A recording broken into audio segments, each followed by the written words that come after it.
This is a brief tutorial on how to find ILEARN data in EduClimber. So from our Launchpad, if you're a classroom teacher that has classes rostered in PowerSchool, you can click on Class up here at the top.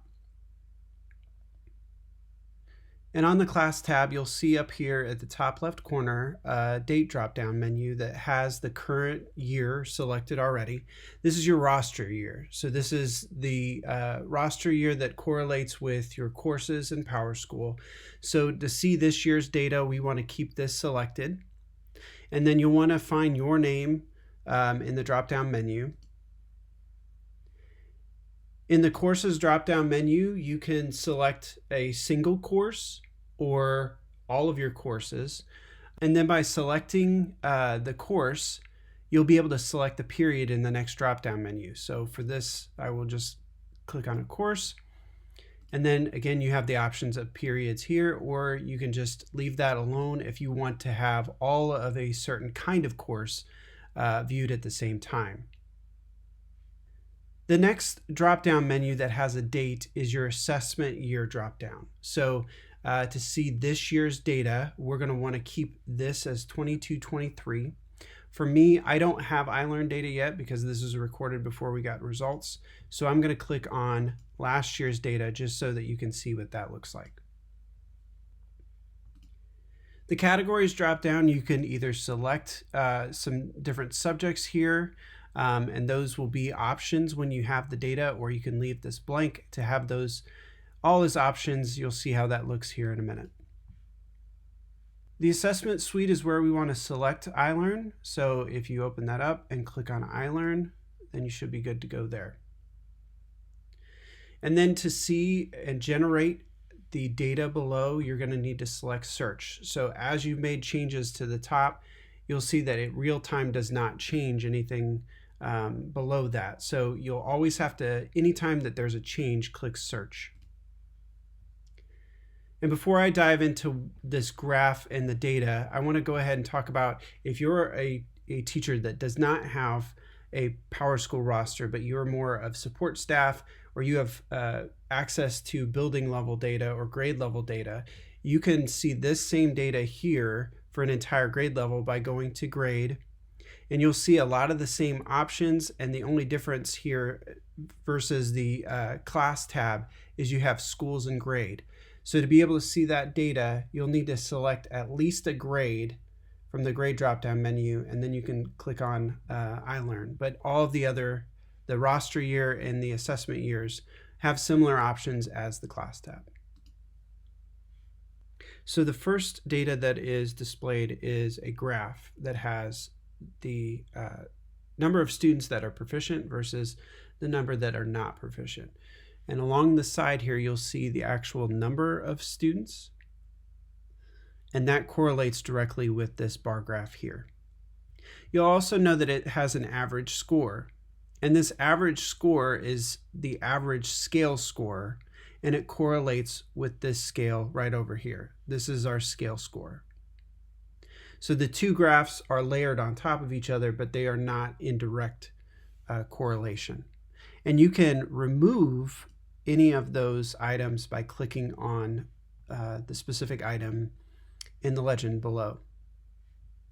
You can also hover over the bar to see what that category is, the number of students in that bar, the percent of students in that bar, and then the total students within the entire bar for including any of those different sections.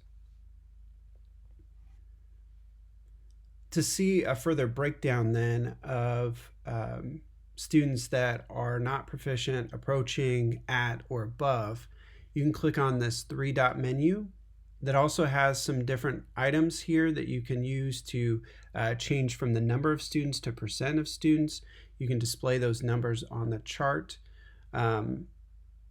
Those are some of the basic things that you can do there. But if we want to see those specific breakdowns of proficiency, you can click on View Performance Levels to see then those 4 different categories of students for that course or grade level, depending upon what you chose. You'll notice too that there is a drop-down menu right here, and it says ILEARN proficiency, and that's the default graph that'll appear. But then you can click on this to be able to see some of the different reporting categories, and also some of the different writing options here. So reporting category 1 performance, you'll see a breakdown of students who were below, at, near, and above. And to see what those reporting categories are, you'll just need to view the EduClimber ILEARN guide. And then you can see then the different writing components and how that's broken down for the genre of writing. So if I want to click on maybe writing narrative for organization purpose, so you'll see a breakdown of the students' scores from that writing prompt in that category. The no target just essentially means that these students didn't receive that genre of writing. So you could, when you're looking at that data, you can get rid of that, because it includes, basically it's like an NA for those students, and it appears on the graph, and there's no way to get rid of it unless you just click on that no target. So no target just means they didn't have that genre of writing. And we are looking at this because I clicked on performance levels in specific, the number breakdowns, but you can go back to benchmark levels to see basically how many students were proficient on that and how many were not. So I've gone back to my ILEARN proficiency graph, and if you notice on the side, I have literacy, math, incidence, and attendance. And that's because I didn't select anything specific here. So it's just showing me what are available. Incidence and attendance you can ignore. But if I want to look at math for the same data, so if I want to look at math proficiency for that course, I can click on math. And another thing that you can do here is you can actually click on a piece of the bar graph to be able to see the students within that bar. So if I want to see what students were proficient in math on ILEARN, I can click on that bar, and it's going to show me a list of students and their scale scores. And so to change, you can change this to not proficient if you want to see the students that were not proficient. You can change this to all, and you can see both. You can click on the check mark next to a student's name to be able to see then the reporting categories there. And a little bit more data on them, a little bit more of a breakdown. And then I can click on the X to go back to my graph. So to wrap up this tutorial, I want to show one more quick thing that I think will be useful for teachers who have students who have participated in ILEARN in the past, because we can look at multiple years of data of those same students that are in this course to see how they performed in previous years compared to this year. And so we can go up to our assessment year drop-down menu.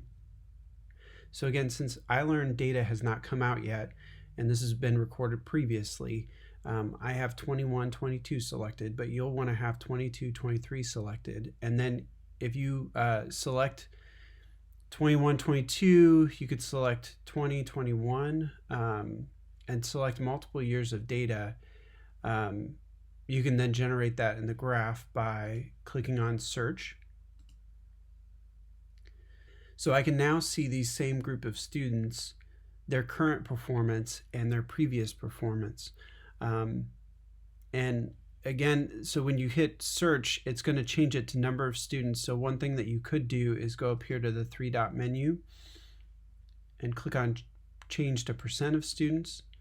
And then you can get a better visual of what this looks like. So one thing to point out is I have 88 students in my current course that took ILEARN last year, and 98 who took it in 7th grade. So the total number of students may change because you may have students who moved in and weren't here that previous year, but you can see visually and see that in this grade level it was 47.7% proficient, and in this grade it was 51% proficient. So you can get an idea of how students performed this year compared to previous years.